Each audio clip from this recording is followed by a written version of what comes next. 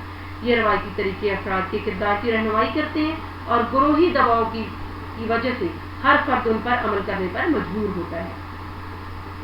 جیسے خاص قسم کے کپڑے پہننا, سلام کرنا. اچھا, اب ہم رسم و رواج پہ تھوڑا فوکس کرتے ہیں. رسم و رواج سے مراد وہ مقبول عادات اور روایات ہیں جن کے متعلق یہ فیصلہ کر لیا جائے کہ یہ معاشرتی فلاح میں معاون ثابت ہوتے ہیں اور افراد کو اپنی مطابقت پر مجبور کرتے ہیں. یعنی ان کے رسم و رواج سے مراد وہ چیزیں ہیں جن کے متعلق پہلے یہ ایشور کیا جاتا ہے کہ وہ یہ معاشرے کی فلاح و بہبود کے لیے ہوں گے, بجائے یعنی ایک معاشرے میں کنسٹرکٹیو پہلو رکھتے ہیں نہ کہ ڈسٹرکٹیو.